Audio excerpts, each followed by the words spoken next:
Hello guys, मैं सुभाष चंद्र कुशवाहा ज्ञान learn channel में आपका स्वागत करता हूं। देखिए, सी टेट 2015 सितंबर का पेपर गणित विज्ञान 6 से लेकर 8 तक का है। ठीक है, तो पहला क्वेश्चन प्रारंभ करते हैं। बाल विकास एवं शिक्षा शास्त्र का है। देखिए, निर्देश में है सबसे उचित विकल्प चुनकर निम्नलिखित प्रश्नों के उत्तर दीजिए। ठीक है, पहला है लिंग जेंडर पक्षपात, ठीक है, की ओर संकेत करता है। क्या संकेत करता है इसको देखिए।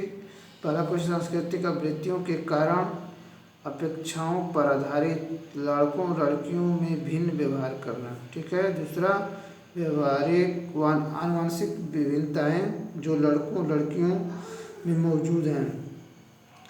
स्त्रियोचित और पुरुषोचित विशेषताओं में अपेक्षिक में स्वयं का बोध। अगला है अपने शरीर विज्ञान के कारण लड़कों लड़कियों के बीच विभिन्नताओं की स्वीकृति करना। लिंग पक्षपात जेंडर की बात कर रहा है, जिसमें लड़के और लड़कियों को मतलब है कि लड़के गणित पढ़ सकते हैं, लड़कियां गणित नहीं पढ़ सकती हैं, लड़के ये काम कर सकते हैं, लड़कियां ये काम नहीं कर सकते। इससे हम जेंडर पक्षपात करते हैं।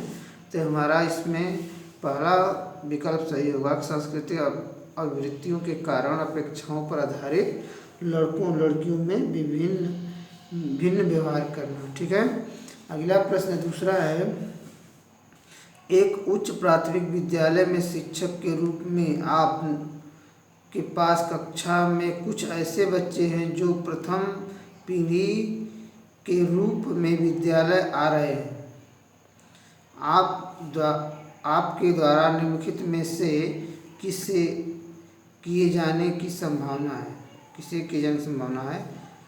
तो देखिए, पहला है माता पिता को बुलाएंगे और उनमें से अपने बच्चों को ट्यूशन लगवाने को नम्रतापूर्वक कहेंगे। मतलब पहली बार कक्षा में बच्चे आ रहे हैं तो उनको हम क्या कहेंगे, उनको घर मतलब बच्चों को। दूसरा है कक्षा गतिविधियों के समय और गृह कार्य के लिए उन्हें बुनियादी सहयोग और अन्य सहायता उपलब्ध कराएंगे। अगला है उन्हें याद करने के लिए और उत्तर की जांच 5 बार अपनी उत्तर पुस्तिका में लिखने के लिए गृह कार्य देने। अगला है बच्चों से कहेंगे कि उनमें आगे पढ़ने की क्षमता नहीं है और अब उन्हें अपने माता पिता के काम में सहायता लेनी चाहिए। देखिए, इसका कौन सही होगा। तो देखिए, इनको जब बालक विद्यालय में आते हैं तो हमको क्या करना चाहिए, गृह कार्य देना चाहिए और उन्हें बुनियादी मतलब कि इस बारे से क्या जानते हैं, ठीक है, और उनमें क्या कमियां हैं उनको हम इस तरह से दूर करेंगे सहयोग के रूप में, तब बालक आगे बढ़ेंगे। तो विकल्प दूसरा सही होगा, कक्षा गतिविधि के समय और गृह कार्य के लिए उन्हें बुनियादी सहयोग और अन्य सहायता उपलब्ध कराएंगे। देखिए, जहाँ सहायता बच्चों के लिए हम भावना अपनत्व की भावना दिखाएंगे, वह सकारात्मक पार्ट होगा, तो वही हमारा उत्तर होगा। अगला तीसरा, समान आयु के बच्चों में भी आकृति योग्यता स्वभाव रुचि प्रवृत्ति तथा अन्य बातों में बहुत अंतर होता है। इस संदर्भ में विद्यालय की क्या भूमिका होती है। तो इस तरह से इसमें हम विद्यालय क्या भूमिका होती है मतलब करा कि समान आयु के बच्चों में भी आकृति योग्यता स्वभाव रुचि प्रवृत्ति और अन्य बातों में बहुत अंतर होता है। मतलब हर बालक में कुछ न कुछ भिन्नता होती है। किसी को कुछ पसंद है, खेल पसंद है, किसी को पढ़ना पसंद है, किसी को घूमना पसंद है, किसी को डांटना पसंद है, किसी झगड़ा करना पसंद है। तो इस तरह से अनेक बातें होती हैं। इस संदर्भ में आप विद्यालय में क्या भूमिका बनाएंगे। तो पहला है सुनिश्चित करना कि प्रत्येक बच्चे को अपनी क्षमताओं के अनुसार विकास के अवसर मिले। दूसरा है बच्चों के आकलन के लिए बच्चों के आकलन के लिए नियामक मापन मानक स्थापित करना। अगला, सुनिश्चित करना कि शिक्षक मानकीकृत निर्देश और पाठ्यपुस्तकों का उपयोग करें। अगला, सुनिश्चित करना कि सभी बच्चों का विकास एक ही प्रकार होता है। ये कैसे संभव है कि सबका विकास एक हो सकता है? नहीं हो सकता। देखिए, और अगला, मानकीकृत निर्देश पाठ्यपुस्तकों का उपयोग करना, ये भी नहीं हो पाएगा। अगला है बच्चों के आकलन के लिए नियामक मानक स्थापित करना। ये तो कतई नहीं हो सकता कि सभी बच्चों के लिए एक नियम। तो यह देखेंगे अगले 4 विकल्प नंबर ए सही है कि सुनिश्चित करना कि प्रत्येक बच्चे को अपनी क्षमताओं के अनुसार विकास के अवसर मिले। मतलब उनकी क्षमता क्या है उसके अनुसार वो गृह कार्य देंगे, इस तरह से कार्य होंगे। अगला देखते हैं।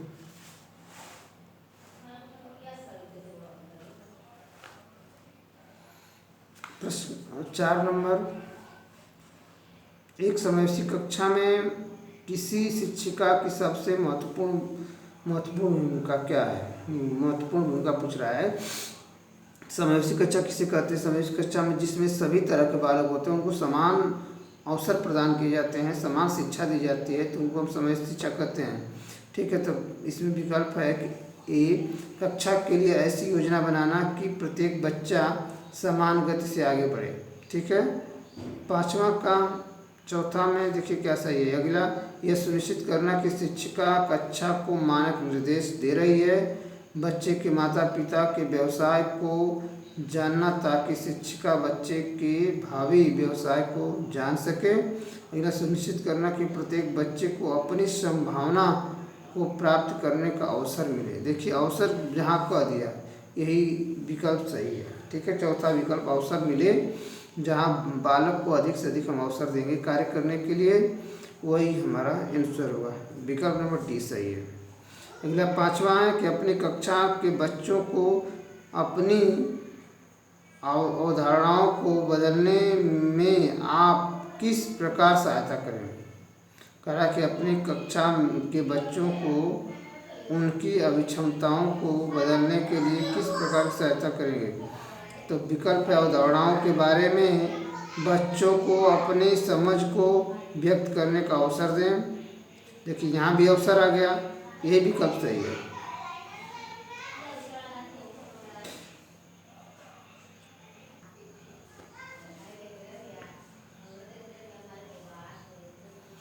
तो देखिए 6वां, जब बच्चे एक विशेष संख्या में पुस्तक पढ़ते हैं तो उन्हें एक प्रमाण पत्र दिया जाता है। यह रणनीति शायद अधिक समय तक काम न करे क्योंकि, ठीक है, तो इसका विकल्प, पुस्तकों को पढ़ना बच्चों को उनके गृह कार्य को पूरा करने में बाधा डालेगा। यह संभवतः बच्चों को केवल प्रमाण पत्र प्राप्त करने के लिए पुस्तकों को पढ़ने की तरह ले जा सकता है। अगला, पुस्तकालय में बहुत अधिक पुस्तकों को खरीदने की आवश्यकता होगी। जब अधिक संख्या में बच्चे पढ़ना शुरू करेंगे तो बड़ी मात्रा में प्रमाण पत्र देने होंगे। 6वें का देखिए क्या होगा। 6, देखिए इसका बी सही होगा। यह संभवतः कि बच्चों को केवल प्रमाण पत्र प्राप्त करने के लिए पुस्तकों को पढ़ने की तरह ले जा सकता है। मतलब कि उनको उसी के लिए बस किया जाना चाहिए, प्रमाण पत्र देने के लिए ही पढ़वाना है कि आप पढ़ोगे तो प्रमाण पत्र मिलेगा। अगला है, किसी कक्षा में शिक्षक की भूमिका है। किसी कक्षा में शिक्षक की भूमिका क्या है बताइए? किसी कक्षा में शिक्षक की भूमिका सीधे तरीके से ज्ञान पहुंचाना और विद्यार्थियों को सही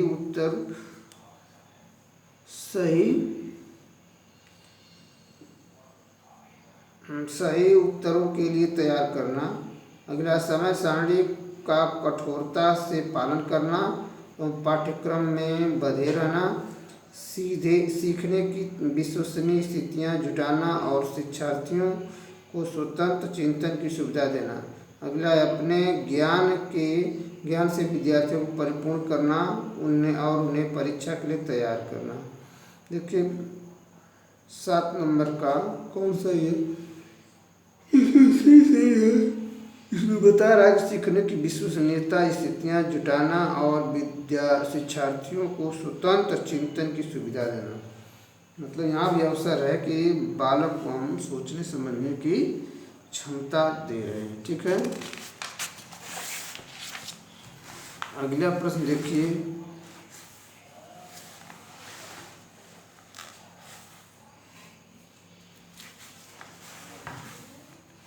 अगला प्रश्न है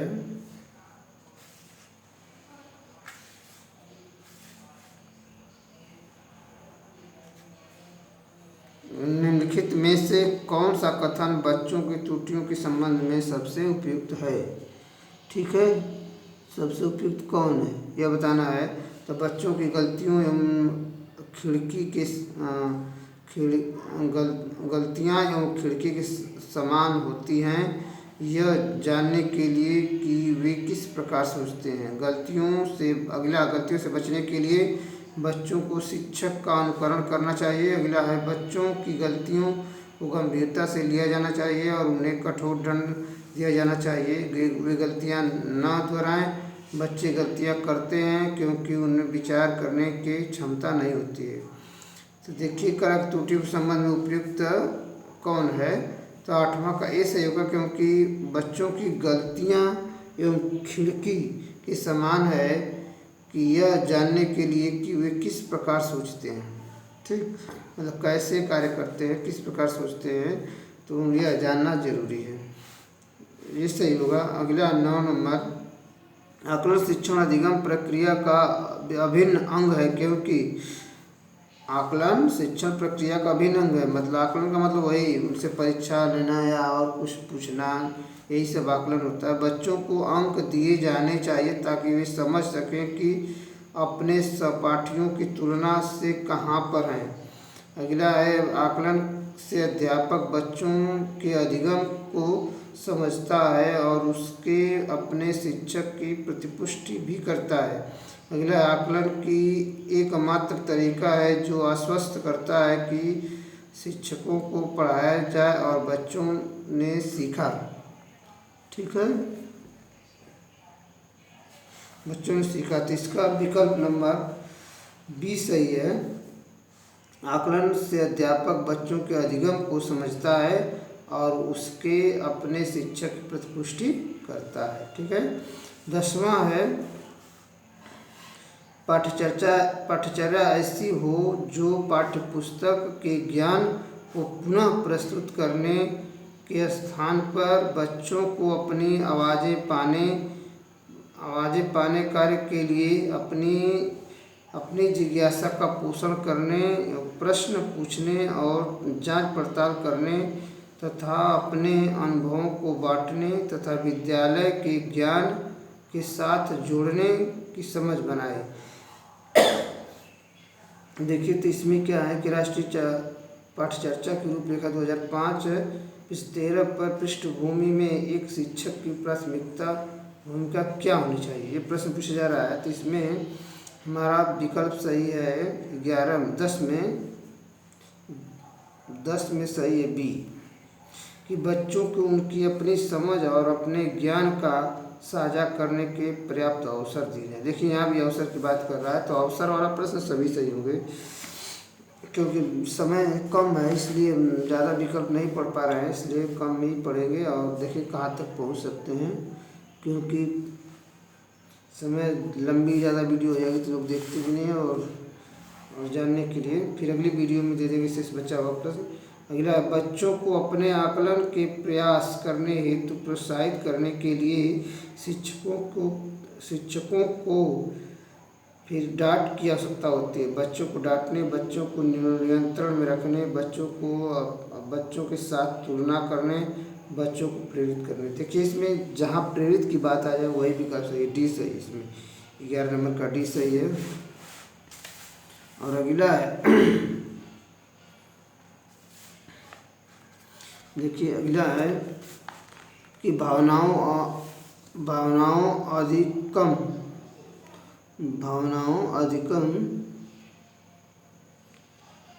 और प्रेरणा के संदर्भ में निम्नलिखित में से किस कथन से आप सहमत हैं?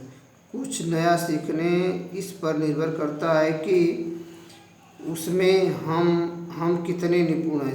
अगला, सीखने के लिए भावनाओं को अलग अलग कर देना चाहिए। अगला, प्रेरणा और सीखने के साथ भावनाएं घनिष्ठ रूप से जुड़ी हैं। अगला, सीखने के लिए प्रेरित करने की भावनाओं की कोई भूमिका नहीं होती। 12 नंबर का विकल्प होगा सी वाला सही कि प्रेरणा और सीखने के साथ भावनाएं घनिष्ठ रूप से जुड़ी रहती है। विकल्प इसका सही है। अगला है बहुविकल्पी प्रश्न बच्चों की योग्यता का आकलन करते हैं, सही उत्तर का प्रयत्न करते हैं, सही उत्तर का निर्णय लेते हैं, सही उत्तर की व्याख्या करते हैं, सही उत्तर की पहचान करते हैं। 13 नंबर का डी सही होगा, सही उत्तर की पहचान करते हैं। विकल्प दिया जाता है, उसको तुरंत छांट के लिख देना होता है, जो सही लिख दो। अगला, समाजीकरण की प्रक्रिया में शामिल नहीं है। कौशलों का अर्जन, मूल्यों और विश्वासों का अर्जन, आनुवंशिक का अर्जन, एक संस्कृति, रीति रिवाज, मापदंडों का अंतर। ठीक है, तो इसमें 14 नंबर में सही है सी, आनुवंशिक संचरण। ठीक है, कह रहा है सामाजिकरण प्रक्रिया में शामिल नहीं है। सामाजिकरण प्रक्रिया में आनुवंशिक संचरण नहीं आएगा। और 15 नंबर मानसिक संरचना है जो चिंतन के निर्माण प्रचंड है। इसके लिए पियाजे ने किस शब्द पद का प्रयोग किया था? विकास का क्षेत्र, जीन, परिपक्व और स्कीमा। मानसिक संरचना के बारे में कह रहा है, तो 15 नंबर का विकल्प हमारा डी सही होगा, स्कीमा। और वाइगस्की के अनुसार बच्चे स्वयं से क्यों बोलते हैं, मतलब क्यों बोलते हैं, स्वयं से क्यों बोलते हैं, अपने आप से बात करते हैं, तो इसका विकल्प हमारा सही होगा 16 नंबर का ए सही है कि बच्चे अपने कार्य को दिशा देने के लिए बोलते हैं। ठीक है, यही सही है। अगला है अधिगम अशक्तता वाले बच्चे निम्न बुद्धिलब्धि वाले होते हैं। बच्चों को एक समान दिखाई देने वाले अक्षरों और वर्णों के भ्रम होते हैं। और अगला है बच्चे दृश्य शब्दों, साइट वर्ड्स को आसानी से पहचानते हैं और समझते हैं। बच्चों को मानसिक विकास मंद होता है। 17 नंबर का बी सही होगा कि बच्चों को एक समान दिखाई देने वाले अक्षरों और वर्णों में भ्रम होता है। अधिगम अशक्तता, मतलब जो लोग सही से अक्षर देख नहीं पाते हैं, अधिगम अशक्तता में आते हैं। अगला, सृजनात्मक क्या है? देखिए, इसको हम ज़्यादा क्वेश्चन विकल्प बड़ा है, तो इसलिए हम इसका आंसर ही बता देना। 18 नंबर सृजनात्मकता क्या है? 18 नंबर का डी सही है कि समस्याओं के मौलिक और अपसारी संसाधनों को पहचानने तथा अथवा तैयार करने की योग्यता है। समस्याओं के मौलिक तथा अपसारी संसाधनों को पहचानने के लिए तैयार करने की आवश्यकता है।